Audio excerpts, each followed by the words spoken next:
Hi friends, ಇವತ್ತು Monday mini ವ್ಲಾಗ್ನ ಮಾಡ್ತಾ ಇದ್ದೀನಿ. ಬೆಳಗ್ಗೆ ಎಲ್ಲರೂ ಎದ್ವಿ. ನಾಳೆ ಊರಬ್ಬ ಇರೋದ್ರಿಂದ ನಮ್ಮ ಅತ್ತೆ ಮತ್ತು ನನ್ನ ತಂಗಿ ಇಬ್ಬರು ಸೇರಿಕೊಂಡು ಮೆಣಸಿನ್ಕಾಯಿ ಬಿಡಿಸ್ತಾಯಿದ್ರು ಮಿಷಿನ್ಗೆ ಹಾಕ್ಸ್ಕೊಬರೋಕ್ಕೆ. ನಾವು ಕೂಡ ಒಂದೊಂದು ಕೆಲಸದಲ್ಲಿ ಬ್ಯುಸಿಯಾಗಿದ್ದು. ಮಕ್ಕಳುಗಳು ನಮ್ಮ ಮಾವನ ಮಗ ಫಾರಿನಿಂದ ಚಾಕ್ಲೇಟ್ ತಂದಿದ್ದ, ಅದನ್ನೆಲ್ಲ ತಿಂದ್ಬಿಟ್ಟು ಈಗ ಬ್ರೆಡ್ ಪಿಜ್ಜಾ ಮಾಡ್ಕೊಂಡು ತಿನ್ನೋಣ ಅಂತ ಅಂದ್ಬಿಟ್ಟು ತಿಂತಾಯಿದ್ರು. ನಮ್ಮ ಮಾವನ ಸೊಸೆ ಲಾಯರು, ಸೊ ಅವಳು ಕೋರ್ಟ್ಗೆ ಹೋಗಬೇಕಾಗಿತ್ತು. ನಾನು ಕೋರ್ಟ್ನ ನೋಡಿರಲಿಲ್ಲ ಇಷ್ಟು ದಿನ, ಸೊ ರಿಯಲಾಗಿ ನೋಡಬೇಕು ಅಂತ ಆಸೆ ಪಟ್ಟಿದ್ದೆ. ಅವಳು ಕರ್ಕೊಂಡೋಗಿ ಕೋರ್ಟ್ನೆಲ್ಲ ತೋರಿಸಿದ್ಲು. ಇದು ನಾವು ಹೋಗಿದ್ದ ದಿನ ನನ್ನ ತಂಗಿ ಮಗ ಮತ್ತು ನನ್ನ ಮಗಳು ಮತ್ತು ನಮ್ಮ ಮಾವನ ಮಗನ ಮಗಳು 3 ಜನ ಸೇರಿಕೊಂಡು ತಮಟೆ ಡ್ಯಾನ್ಸ್ಗೆ ಪ್ರಾಕ್ಟೀಸ್ ಮಾಡ್ತಾಯಿದ್ರು.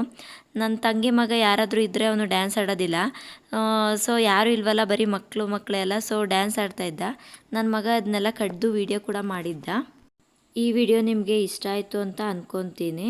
Thank you for watching.